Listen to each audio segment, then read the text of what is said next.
I'd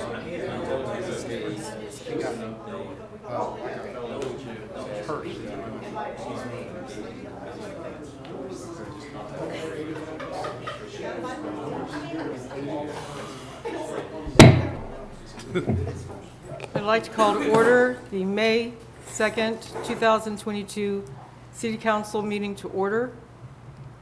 We're blessed today to have Pastor Rick Ergel from Cross Point Church. He's going to do our invocation, and he'll also introduce the pledge. If you'll join me, please.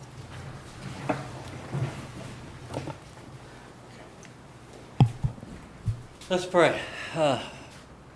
Father, we thank you so much that you are good, and that you are kind, and that you are merciful, and that you are patient, and you are loving. We're absolutely dependent on you to be all these things because we need all those things in and of ourselves.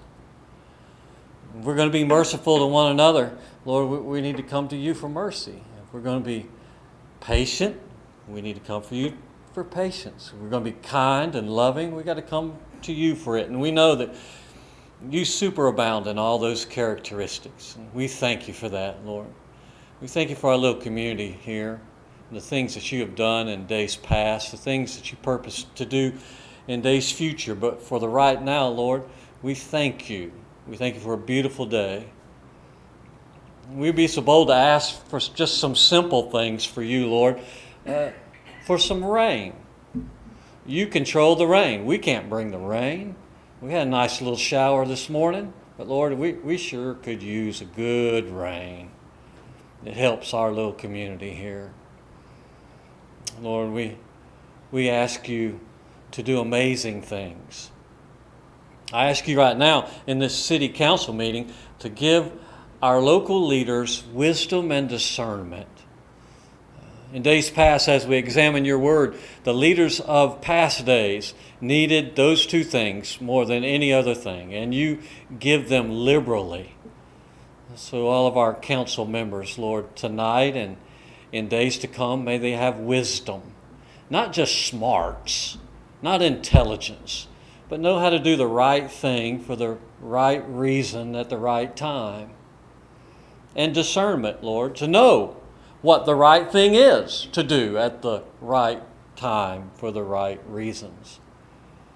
And so, Lord, you have given us inspiration that whenever we lack anything, we can come to you and ask. And that's what we're simply doing today. And we thank you for all that you are. And we humbly are dependent upon you. And we pray these things in the name and for the great fame of King Jesus. Amen. Amen. I pledge allegiance to the flag of the United States of America and to the republic for which it stands, one nation under God, indivisible, with liberty and justice for all. Thank you.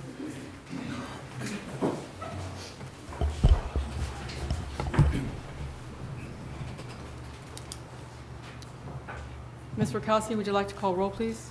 Mayor Lake. Here. Vice Mayor Hart. Here. Councilman Bobby Brown. Here. Councilman Tony Brown. Here. And Councilwoman Thompson. Here. You have a quorum, Madam Mayor. Thank you. We're looking at a vice mayor appointment as our next agenda item. Who wants to volunteer or be voluntold? I'll be glad to relinquish to anybody that wants to. Anyone want to make a nomination for vice mayor? Steve Hart. Is there a second? Second. All those in favor say aye. Aye. Aye. Any opposed? Motion passes 5-0. You got that big job again. Thank you, Tony. You're welcome. Y'all can work that out with dinner or whatever later on. Proclamations. We have a proclamation this month which really kind of feathers in with an event you're hosting. The Heritage Commission is hosting this weekend. So if the Heritage Commission would like to come up and our board members go down, we'll read the proclamation.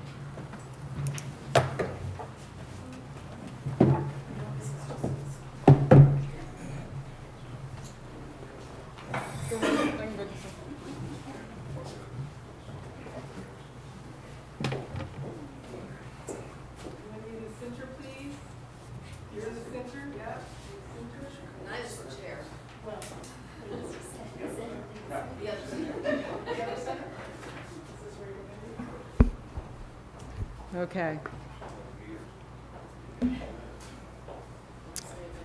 Whereas historic preservation is an effective tool for managing growth and sustainable development, revitalizing neighborhoods, fostering local pride, maintaining community character, and enhancing livability. And whereas the City of Keystone Heights seeks to preserve and maintain historically significant resources located within the City of Keystone Heights, keeping the city a unique and special place. And whereas it is important to celebrate the role in our lives and the contributions made by dedicated individuals in helping to preserve the tangible aspects of the heritage that has shaped us as a people. And whereas the City of Keystone Heights has selected "We're in this together" as the theme for the National Historic Preservation Month 2022.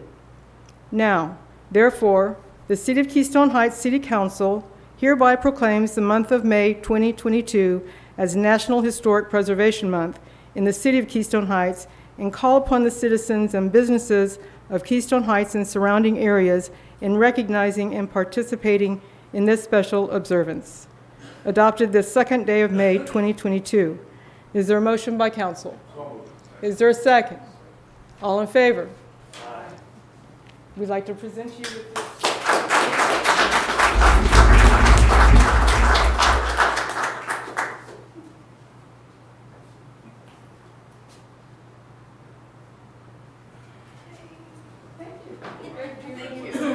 Any words about the National Heritage Month?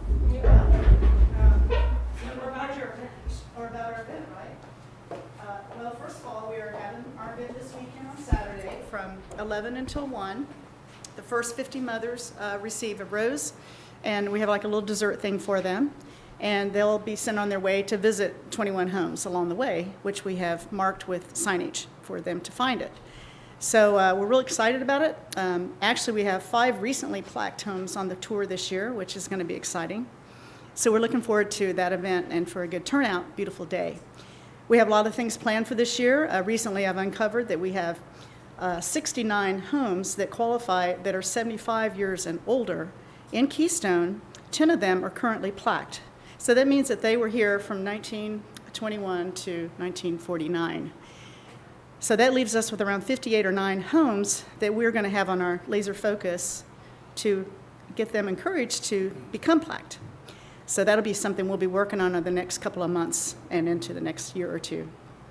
So anybody here that has a home that might be interested, I've actually received calls requesting for guidance, which is really exciting. So I think it's going to turn out to be a great year, and looking forward to 2023 as well.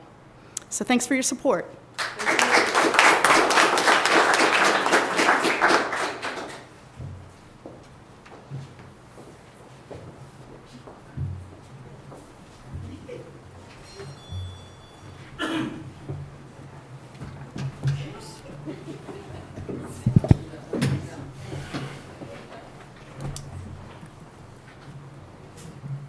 Ms. Rakowski, are there any public comment cards, please? I have one from Mr. Rob Shackelford. Mr. Shackelford, would you like to come to the podium and just state your name and address for the record, please? Yes, ma'am. I'm Rob Shackelford, 7105 Paradise Point Drive. Awesome. And go ahead and you would just share it. We don't have it back and forth during That's public great. comments. Yep. I'm just here because there are 2 subdivision developments on the table or coming in the near future. I know Jed's subdivision review starts May 12th, all right? My family's been here since the 1950s. I grew up here, I left, created a business, sold it, came back, brought my 3-year-old triplets to raise them in the environment I grew up in. I'm ground zero for Jed's development. I live directly across the street behind the 3-way stop, okay? So if 55 houses, 40 houses, 60 houses, 30 houses go in right there, that quarter-mile stretch of Sunrise is going to be destroyed with traffic, all right? You have another major development proposed for the piece of land by Commercial Circle. I don't see how this town can accommodate that many new residents, that much added traffic, and our county commissioner, Betsy, was quoted about a month or two ago in the paper talking about responsible versus irresponsible growth. And she was referring to like the oak leaf developments and all the stuff that's going on in the other parts of Clay County. But it's a huge thing to think about. Is it responsible growth for Keystone without the infrastructure in place to handle all this traffic? The schools are overloaded. Where are these kids going to go to school? I know the thought process is potentially all the people in Keystone that exist here now will buy these houses. More than likely, that's not going to happen. I'm a real estate guy. I made my living buying and selling hundreds and hundreds and hundreds of houses. Keystone's not buying this product in full. 60+% more than likely will go to out-of-town people that move in. That'll be new families, new kids, new cars. So I just want to implore you guys, because this does not represent the city of Keystone. People don't show up to these meetings. A lot of people don't know what's going on. Put it on your Facebook page, get it out there, knock on doors, whatever you have to do to talk to the people that elected you, because you represent the city of Keystone. Let their voice be heard. I do know for a fact Marty Shaw sold the big piece of land. I was working a land deal with Marty. We were talking about it. He told me he put a sign out with a rendering from what the past potential builder was going to put on that property, or developer. He got a call from City Hall asking him pretty quick to come remove it because of all the phone calls you guys were getting based off of the rendering that was put on the side of Highway 21. I don't know what those calls were about. I would assume they weren't cheering on whatever they saw on the rendering. More than likely they were saying, what the heck's going on? What is this? We're not for this. Just knock on doors, talk to your constituents. Like the preacher just said, this is a great little town. Great little town. That's all I got. Thank you. Presentations. Clay County TIP projects. Would you like to come forward? Thank you. Yes. Good subway. My name is Milton Locklear. I'm with the North Florida TPO. As many of you know, North Florida TPO is a regional transportation planning agency for Clay, Duval, St. Johns, and Nassau County.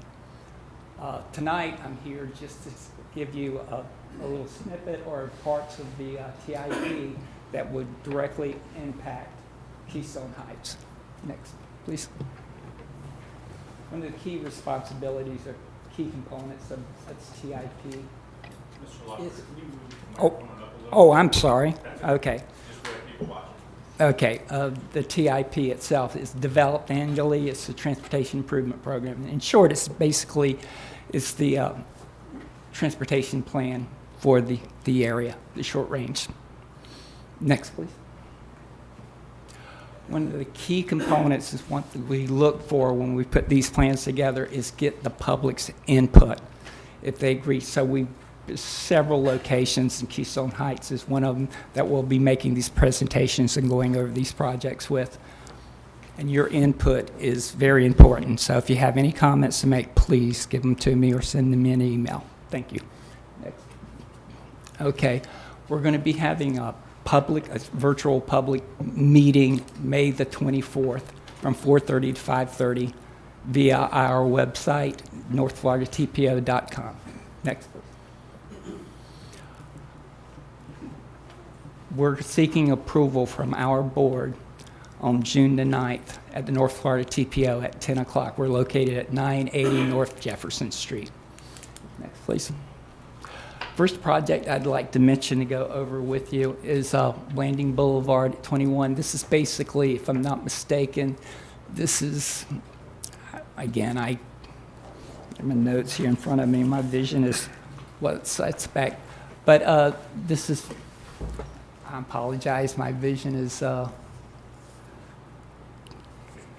yeah, I cannot, for some reason I cannot read it, but it's just basically. Bottom left, going toward Orange Park, Middleburg in the upper right. And I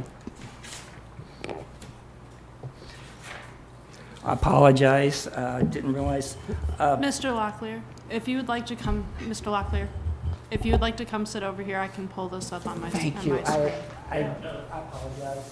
We have an extra seat for you. Challenge. Mike can't read that. Okay, thank you. Let you go through. Still, these are the wrong. Let me get you to your PowerPoint. Hold on 1 second, please. Yeah, if you could pull that up.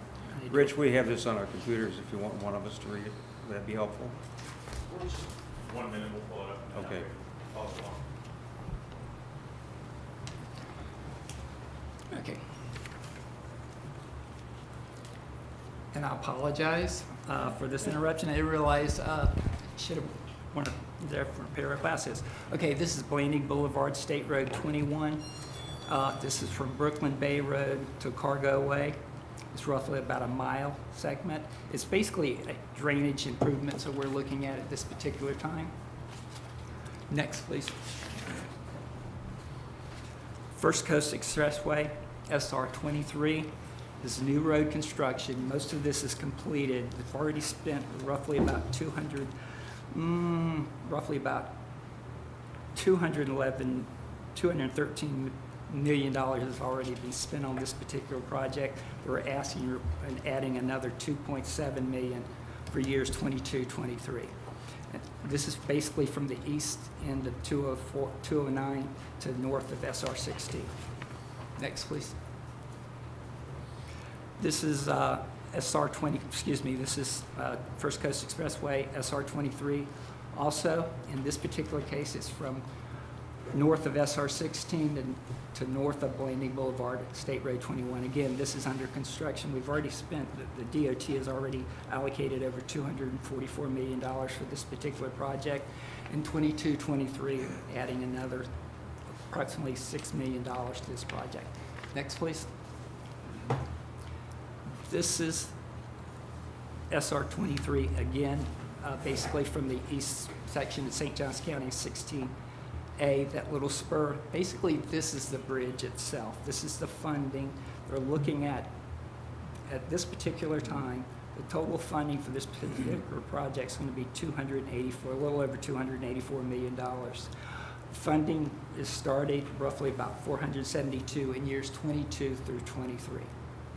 That's roughly a little over 6 miles, 6.5 mile segment over the bridge, over the river, excuse me.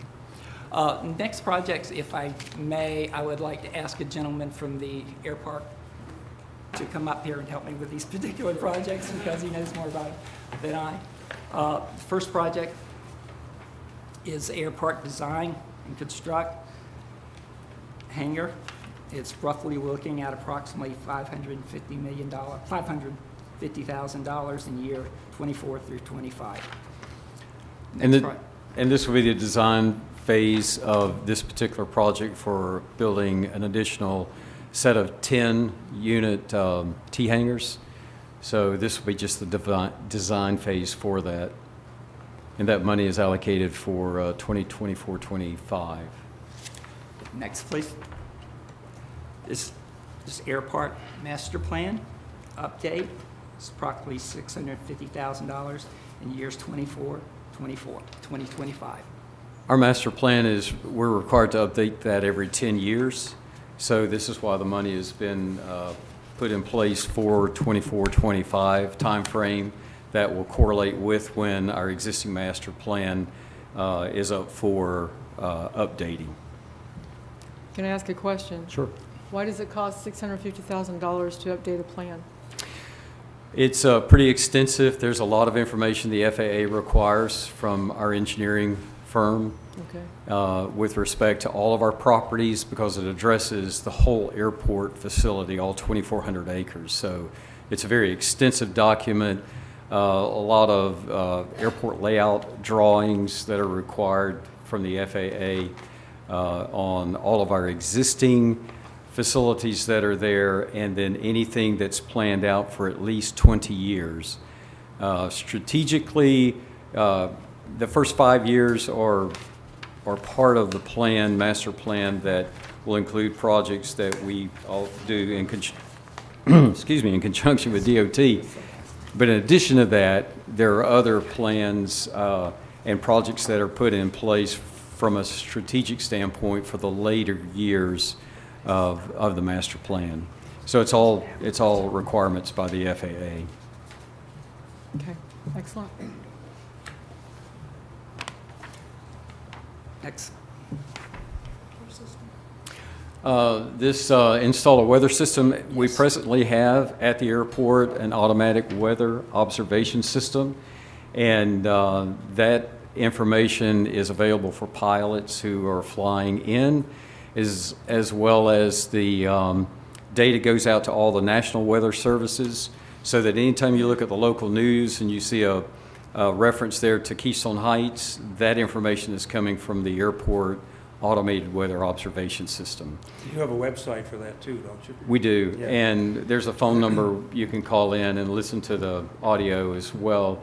We have updated that to a point to where the existing equipment that we have is to a point that when we make this next move on this particular project, it will upgrade it to a more digital, more advanced equipment than what we have now.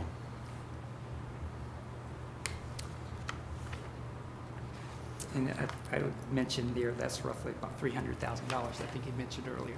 And this is a follow-up to earlier where a design phase for the 10-unit T-hanger.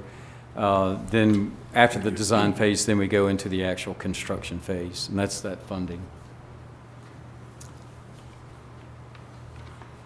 This next project is Keystone Airport design and rehab of our runway 1129. This is for the lighting only, and we've allocated, or DOT has allocated monies at 24, 25. We're starting some of that design work now, and probably none of that work will even start until those later dates when those funds are available. Our fuel farm expansion, we have 100 low lead aviation fuel as well as Jet A fuel, and we're looking at expanding that because of the demand for Jet A that we're realizing through MHD Rockland as well as some of the other military aircraft that come to the airport and use Jet A. Next, please. Along with that, there's a demand for, you just don't pump Jet A from, a pump. We actually have a fuel truck that has to go out to the aircraft and provide fuel. And that's to replace what you have or to buy a new one? It's actually to buy a new one. We have one now that we own. We're leasing one presently, and we're looking at, though, purchasing another larger Jet A truck. Thank you. First of all, I apologize for my vision here. I need some new glasses, obviously. But on top of that transportation improvement project, we do have a study that's going on as part of our UPWP that's going to be basically looking at traffic study basically at the corner of SR 21 and SR 100.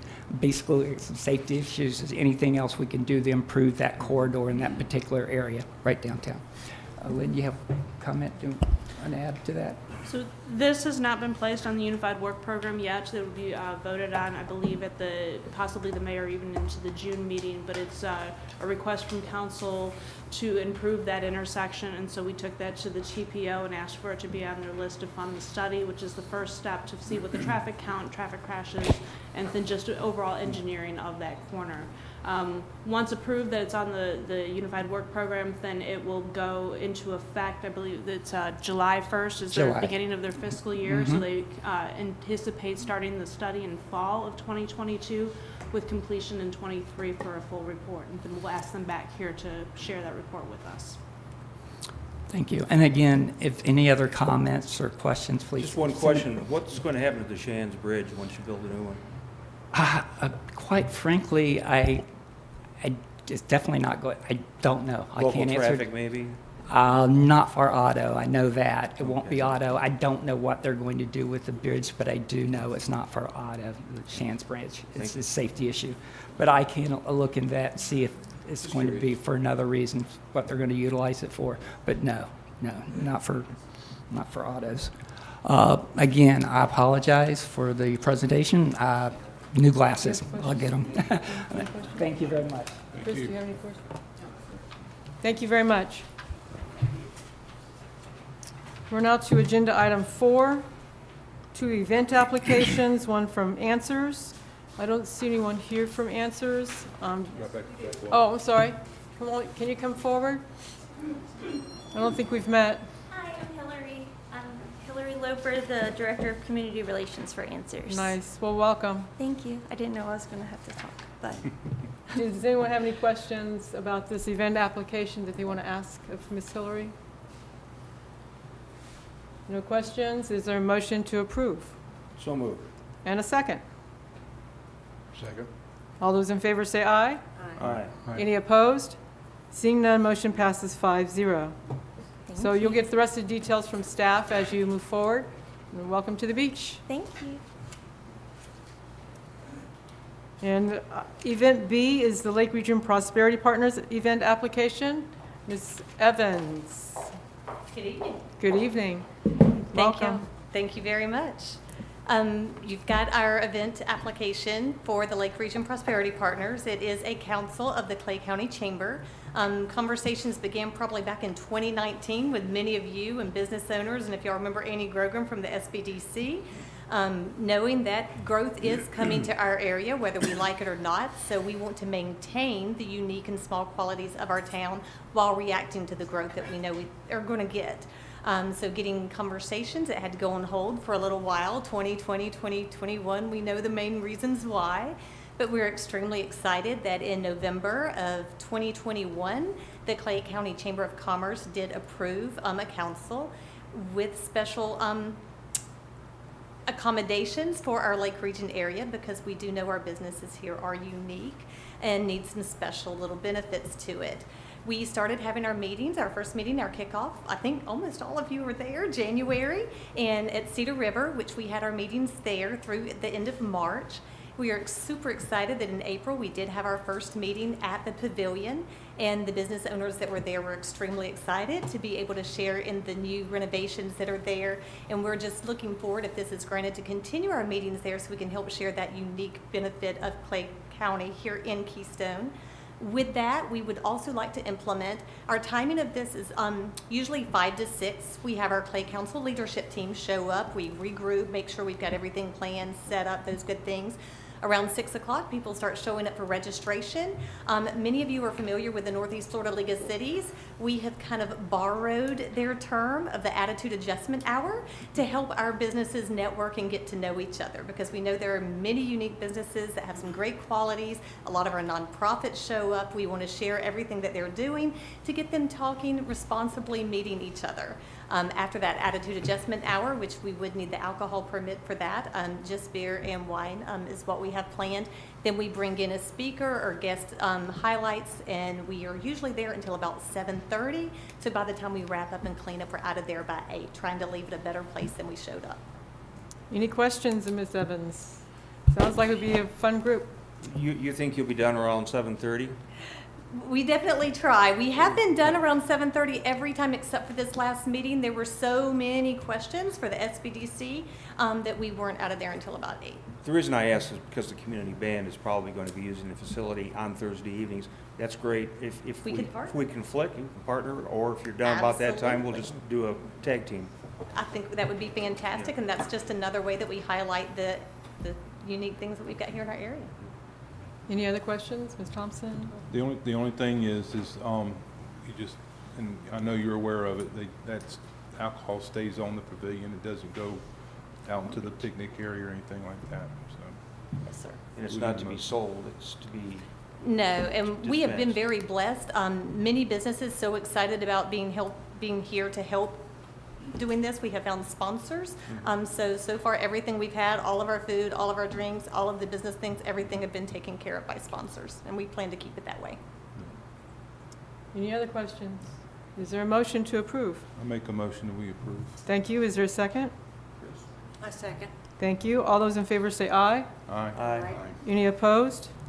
Motion passes 5-0. Thank you all very much. We're now down to the consent agenda, which includes the financials of March 2022, the payables of March 2022, the minutes for the April meeting, and the minutes for the special meeting. Is there a motion to move the entire agenda? So moved. Thank you. Is there a second? Second. All those in favor say aye. Aye. Any opposed? Seeing none, motion passes 5-0. Old business, we have the Trailhead Dedication. I'll turn that over to staff. So there are a couple things. I've spoken to Vice Mayor Hart to talk about possibly a nice plaque that we have across the street at the hotel. We looked into those. Those are rather expensive if we do it ourselves. The Heritage Commission through Vice Mayor Hart went through the state, and so he can speak to a little bit more on that process if that's one that we'd like to do. We can plaque it ourselves and do more of a trail plaque with the names of our donors. And I know that some of council had some questions to me that I was not able to answer about the dedication per person versus founders and things of that nature. So it would be a good time to open that up. So what I remember was we thought we should do it for the entire group of people who were involved, right? Okay. And actually, Mrs. Hart was the one who actually bulldogged that for the Heritage Commission, but it involves working with the county, who then works with the state, and then the county actually comes down and helps us.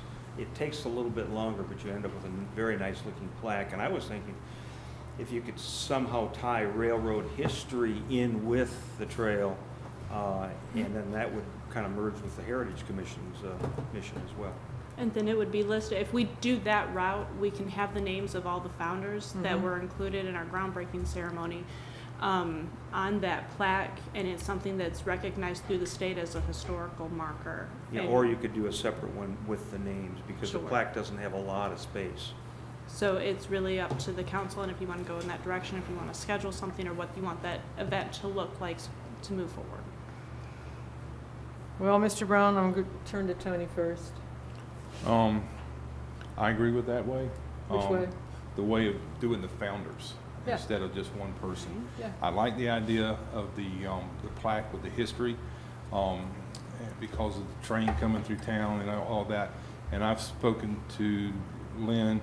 On my walks, I have found some old rail that's in the bushes that we could possibly get Yeah. and maybe Use it. put it up there for something. But I like. So you're going off the trail these days, Mr. No, Brown? ma'am, it's right there. No. Find any old spikes, did you? Or ballast? No, but there's two pieces of the railroad that's growing in the grass over in the bushes. Okay. All right, any other comments? I agree with that, Matt, that We probably need to get a Process. hold of somebody and get that out of there before, now that it's all over Facebook and everything, that we might need to get a hold of that before somebody else does. I'll get Public Works to retrieve it. Okay. But with that being said, then are you wanting to wait until we plaque it, or till the building's done, or what does that? I think it could all go together. I agree. Okay. I think we do it one time, we do it right. If you don't mind, I'll do a little research on the railroad end of it, and then Tony, you guys are more knowledgeable on more recent events. Mr. Brown probably has a little bit more background in history with that than I do. Okay, so we're on agenda item 7, committee reports.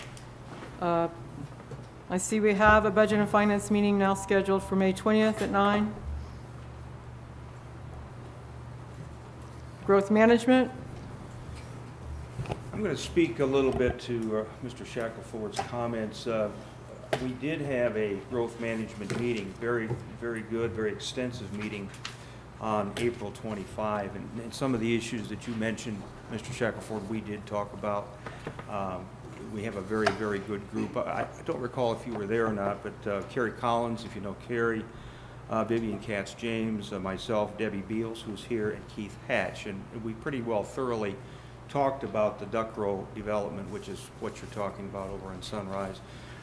We went through their development plan. I've given the council a copy of the visual so that they can kind of see where the lots are and that sort of thing. We also went through the floor plan and elevations, and we picked that apart very, very thoroughly. We had some questions about the builder.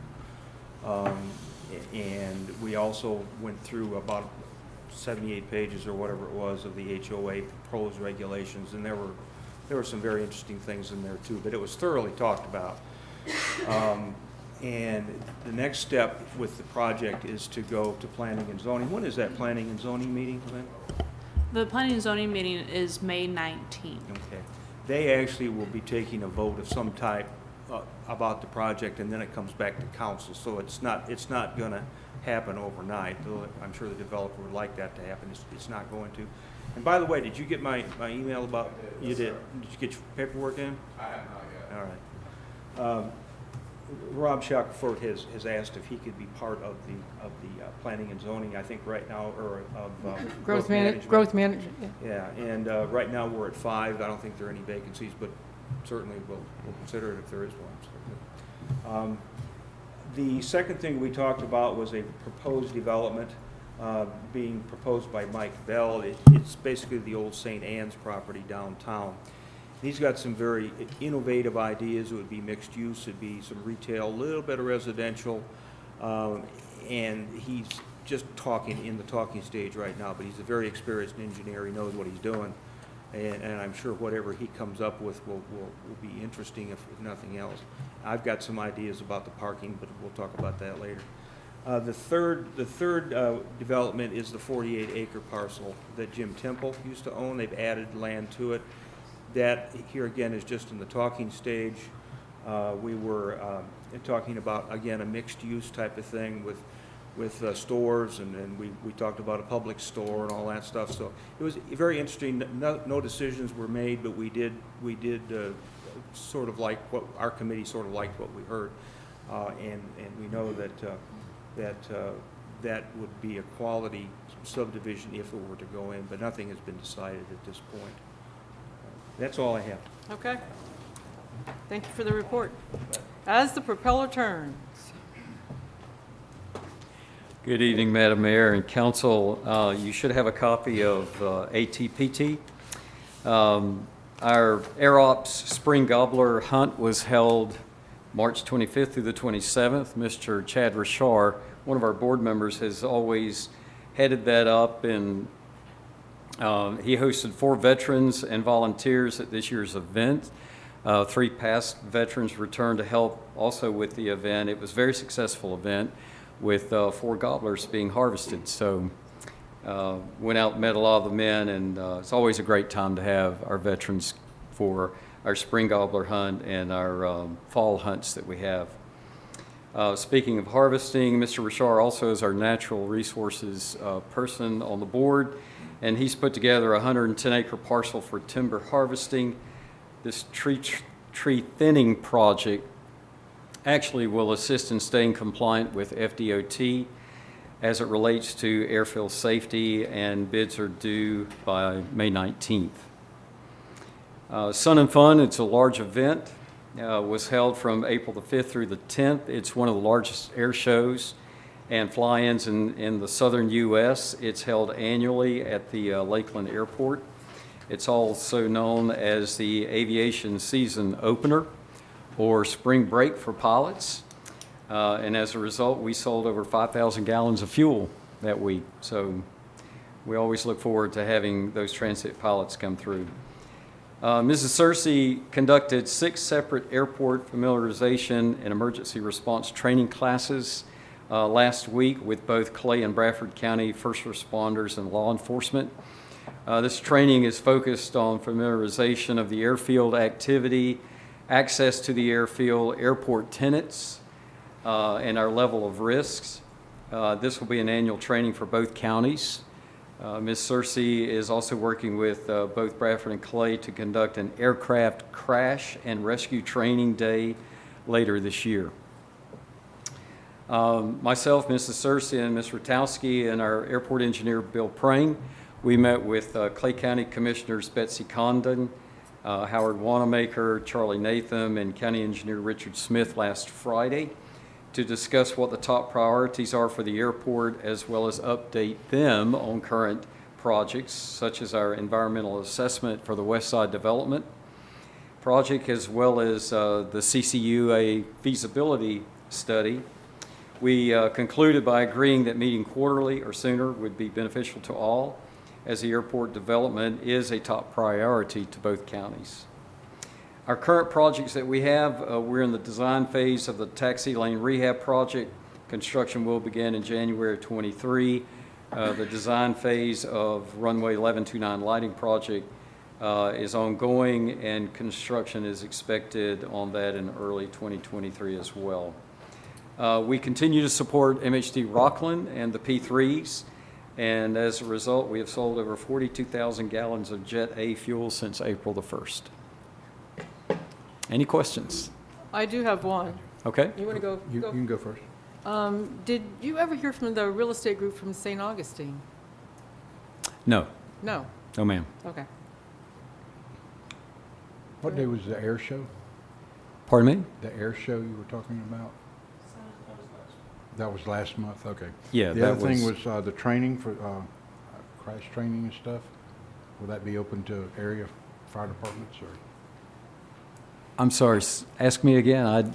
Okay, the crash training? Yes. Will that be open to local fire departments around? Yes, it will include both Bradford and Clay County Fire Rescue. Okay. Yes, sir. Anyway, Melrose could be involved in that. We put out fires in both counties. I'd want you to check with Miss Cersei, only because of class size, I will. but check with Miss Cersei I on will. that. That's it. Okay. Any other questions for Mr. Kirkland? All right, Mr. Kirkland, thank you. Thank you. It's a good report. Anything to report from planning and zoning? As stated, the planning and zoning meeting will be held May 19th at 6 p.m. where that'll be advertised this week. The property will be posted. There are 2 variances that the applicant's going for. It's Country Meadows, the 14 acres by Sunrise. He's asking for relief from the tree ordinance, the tree preservation ordinance. He's also asking for relief from the no burning ordinance, and then he is seeking his planned unit development. The planned unit development will go in front of planning and zoning, and then will be heard in front of council twice for public hearing. Just a comment, when we had our committee meeting, we got into whether or not the PUD was an appropriate way to approach it. I don't have a legal opinion, but I have a feeling about it, but I'm sure you'll get advice from our city attorney on that. I have a question there. Yes, you're recognized. On the burning part, would that go through planning and zoning, or does that come to council? So that would go through planning and zoning. If he chooses to appeal planning and zoning's answer, then it will go and be heard in front of council. Okay, well, I like to make a public statement is, it scares me to have that kind of fire that close to residential and commercial. If they were to okay that, I would highly recommend having a fire truck there. Staff has asked for the Department of Forestry to be present so they can speak to that. That's when Okay. they're talking about a burn of that size that's beyond what I would feel comfortable Public Works recommending, that we're going to call in the experts on something to that effect. Because there would be permits that he would be required to obtain if they allowed for that variance. And that's how they plan to clear the land, is to just burn it off? They're not going to burn, that's not their purpose for clearing the land, but instead of hauling the debris off, they want to do not an open burn, they want to do a burn on property, on site. It costs a fortune to haul all that stuff off. And I see what they're wanting to do, but then you got a major concern right there. I've got a concern too. We've had 2 incidents recently where citizens were burning, and they were visited by the city and basically told to stop doing it. And if you allow this to happen, how is that going to rub the rest of the citizens who are being told not to burn? So again, That's a legal concern that I would have under an equal protection theory. well, just for council's peace of mind, understand that we are calling in Department of Forestry so that they can speak to this. On a burn this size, they would not be allowed to do it without the proper permit if planning and zoning were to allow them relief from this ordinance. Depending on which way the wind is blowing, perhaps the neighbors might be a little concerned about that. Yeah, I think. Also, when you send that to council, can you also include the tree ordinance so that we know what we're working with? I don't remember what the variance is asking for, but I haven't seen the tree ordinance in a long time. Sure. Okay. Ms. Nina, did you have anything else you wanted to add for under heritage? No? No? Good. Okay. Appreciate it. Under new business, safe trade spaces. There's no names attached, so I'm assuming it's going to staff. CCSO requested this to be placed on the agenda. They called me about 20 minutes prior to the meeting and asked that it be removed from the agenda. They're working on some other legalities of it, and then they'll bring it back once that's finished. Okay. And the $25,000 grant, I mentioned that. I was just checking in with staff to see how we're using that money. I remember it was a budget line item. We're almost halfway through the year. Where are we with how that money is going to be spent? So Ms. Gibbs has been working with the county to make sure that our ARPA reports are correct and accurate, and that we're not going to get into any issue. We're not going to have any issues with that. That is particularly what the grant is, or what that line item is to pay for first, and then after that, it's to go after grants from both DRMP that are capable of helping assist us in writing, and then Clay County, who's capable of assisting us in asking for grants. With that being said, I'll kind of roll both agenda items in. We do have an engineering update workshop. This is going to cover the cemetery, where we're at with FDOT as far as the streetscape plan, and then also talk about the next parks priority projects. Once we have a parks master plan, it's much easier to obtain those grants because we have it in a plan that states for our future. So that's where we'll start talking about the use of that Okay. remainder of that 25,000. Okay. And last item under new business, commercial waste. Yes, Madam Mayor. So I've been working with Mr. Commando on our 113-page RFP. So we reduced it from 196. So with that being said, it's just about finished. I anticipate the ad hitting our website and local papers on May 13th. The hope is to schedule a pre-bid for June 2nd. Bid openings the week of June 15th, and then that'll go before council in the July meeting for contract negotiations and decisions for August, and then an October 1 execution. Okay. And so in that timeline, when are we asking local businesses for input? So once it would be at the council, probably in the July council, for that conversation, and then my next ask would be that maybe we schedule an hour workshop ahead of time to discuss this. That way, the bidders, our commercial haulers, will have the opportunity to meet the RFP prior to, without the outside influence, and then council can hash that out in an open meeting. Would you be inviting the businesses to attend that as well? Everything's an Making open them meeting, aware so of yeah, that? we would make sure. Yep, good. So we can make that information available to Ms. Evans and to Mr. Gilstrap. And then with that also being said, that just brings up our July council meeting is scheduled for July 4th. So if it would please the council, or are you okay with July 11th, which is the following Monday? So if we can just move our council meeting 1 week to July 11th. Or July 7th. Sometimes we'll move it to a Thursday if we have it. The reason I mention is we want to take a trip up north, but we can postpone it if need be. But I don't know about the 7th. All right, 11th is fine. It's good. Okay, council comments. Mr. Brown, down at the end. I had a couple things that I'd like to see looked into, we've talked about over the years, is the golf carts. If people are going to continue to drive them, we need to have some rules.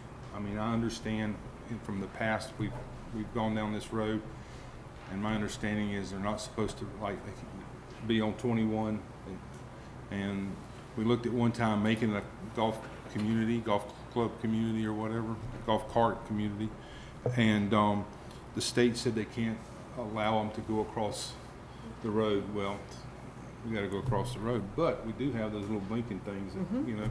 So, but I would like for us to, I mean, it doesn't have to be this month or next month, but we really do need to have some kind of rules about golf carts because we still have a lot of kids. I guess if I was 14, 15, I'd ride one too, if I had one. But they're all over the place. And we as a city need to come up with some kind of guidelines for this, because if we don't, and somebody does get hit by a car because they weren't watching, and I'm really talking about the kids that are out there doing it, we need to have something to fall back that we did do our due diligence and have something on the books. The other thing is, and Lynn, correct me if I'm wrong, is code enforcement. I think several years ago, several councils ago, we went to a, where we took complaints from people for code enforcement instead of going out and really charging them and stuff. That's something that we might need to look at a later, maybe next month, put it on the agenda and talk about it. In what aspect again? Can you give me a little clearer idea? The proactive versus reactive critical. Thank you.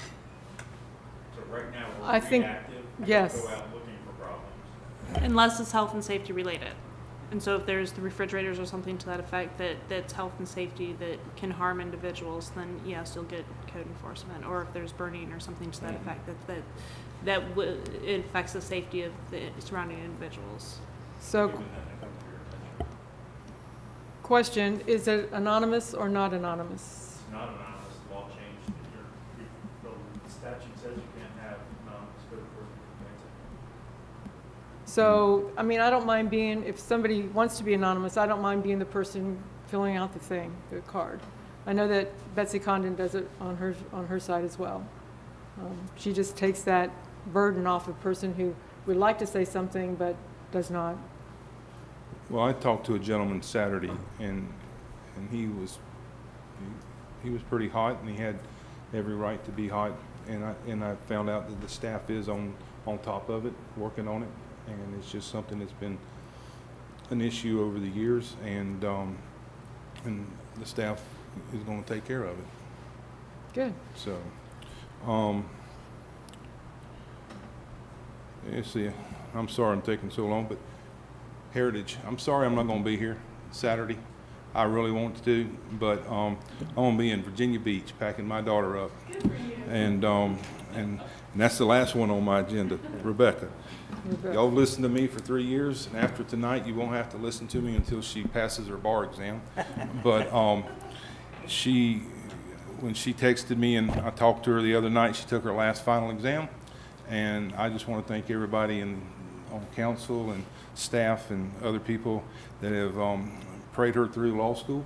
And it's not been an easy trip, but it's there, and she's done, and we're going up for graduation. So, that's all I have to say. Okay. Thank you. Mr. Bobby Brown. Ms. Thompson. Just to your point, Tony, just in my feeble brain, it sounds like we've got three possible approaches. We could be, like we are now, reactive. We could be proactive on just about everything. If you don't cut your grass, they get a visit. Or if it just involves health and safety, then we could be proactive. Perhaps those would be the three ways we could approach it. But I'd like to see that on the agenda as well. Okay. I've got a couple of things. First of all, when we meet with the engineer, I don't know if you've had any discussions with them concerning a splash park, but perhaps they could just give us, if nothing else, a curbstone opinion on how they think that might work. I know a couple of people on the council ran and they were talking about that, and there was a lot of public reaction, very positive reaction. Secondly, stormwater drainage. I know that that's somewhat of an issue. So those would be the two things I'd like to see. And once again, I'd like to thank the members of the Growth Management Committee for being prepared and asking good questions. And I think we had a good, thorough examination of the issues. So that's all I have. Thank you. Number of groups I got to visit with this month, I like to mention them because they work hard in our community to create community. Friends of Keystone Heights continues to support the arts and the band programs at the high school. We had worked with Clay County Environmental Department and had a cleanup day in High Ridge Estates, which was very successful. I really enjoyed the Easter Sunrise Service supported by the Lake Region Kiwanis Club. It's very meaningful every year. We're doing good work in the Women's Club, and they make good food for lunch. So if any of you ladies want to have a delicious lunch at lunchtime, I invite you to join the Women's Club. Been taking classes at Mission. That's been enjoyable. We, of course, hosted the League of City Dinner here, and I loved the venue with the lights, the Edison lights on. It was just a very charming location. And the Melrose Fire Fest. I got to volunteer for that event. It was really wonderful, well attended. I hope y'all made a lot of money for your department. And then, of course, the CCSO community meeting. I think that's what it's called now, isn't it? Right? It changed a little bit, but it's something related. So with that, I'll move to city manager comments. Can I interrupt just real quick, because I forgot something? Sure. It's the motorsports. Yeah. Chris and I were here probably Friday, Saturday, and Sunday, and it was very well attended. Saturday was very good behind the park with the vendors and everything, and after we got the food truck unstuck on the concrete, he did very well. So, but yeah, it's pretty neat to talk to people that are not from America. Mm-hmm. You know, I'm a hometown Keystone boy, and I have gone up north once, but other than that, I've never been out of the country. And to be able to speak to people from other countries and get to know them was pretty cool. All right, Ms. Bukowski. So just going off of the motor surf and motor skate event, it was extremely successful. The racers had a fantastic time, loved the venue. Their dollars that they received from the TDC were well spent, as we will be featured in 2 spots on CBS Sports on primetime, one primetime in the East Coast, one primetime in the West Coast. And it'll be a half-an-hour special on Keystone Heights specific in Clay County, so we're excited for that. The racers, they have never received a turnout like they had in Keystone Heights. A couple of the racers came up and thanked me for the venue, and they were very appreciative. They enjoyed meeting Councilman Brown and Councilwoman Thompson. They thought that was just fantastic. With that being said, I do want to thank Nina and David for getting the food truck unstuck after he did not go in the way that he was told. He was very appreciative. That was a sight for everybody. With that being said, our next event is going to be May 21st. It's going to be a Meet Your Community Day, and we're asking for all of our civic organizations and the churches and the camps around the area to come out, contact Christina, pop up a tent. If you're going to sell goods, we ask that the fundraiser is a fundraising opportunity for your different organization or for anybody's organization, selling sodas and hot dogs or things of that nature. And it's just a way for the area to get acclimated with all of the fantastic groups that we have in Keystone Heights and the surrounding area. Give you an example, wasn't aware that we had an adult softball club until just recently, and so he's going to be there to have that conversation, to let people know and have recruits. So it's just a good opportunity to come out and just meet who's in your community, the movers and shakers who boots on these events. How does he define adult? Pardon? How does he define adult? I'm not entirely sure. I'm sure, but you would qualify if you want to play. I mean, maybe.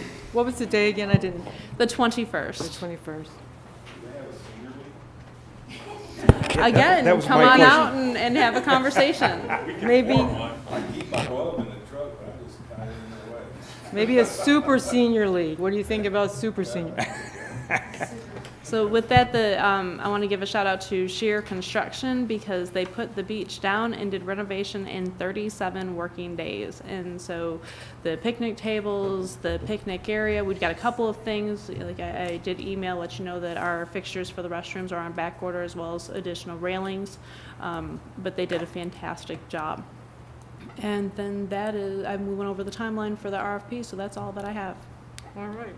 Mr. Commando. I just want to also highlight, I've been to many League of Cities dinners, and I know a number of you have been to them. you really raised the bar in the motor surf event. I don't know how any other local city or town is going to beat that. It was really impressive, not just with the people that are there. As I walked around and talked to people who were there for the dinner, I heard nothing but compliments of how beautiful our city is, and that's really kind of the point of that type of event, to highlight it. And I couldn't give kudos enough to our city manager. Lynn did an amazing job just coordinating so many different fires burning at once, and I would just look at her and laugh periodically, but she did a great job just pulling it off in ways that not many people could have. So you should be proud. Thank you. One more comment that I did forget to mention, and it's probably one of the most important ones, is that if you check out our Facebook page, the city of Keystone Heights and Keystone Heights area in general, 32656, made #1 rural community for the state of Florida. So that's something to be proud of. It is probably a 12-minute long segment. If you fast forward to 10:40, you'll see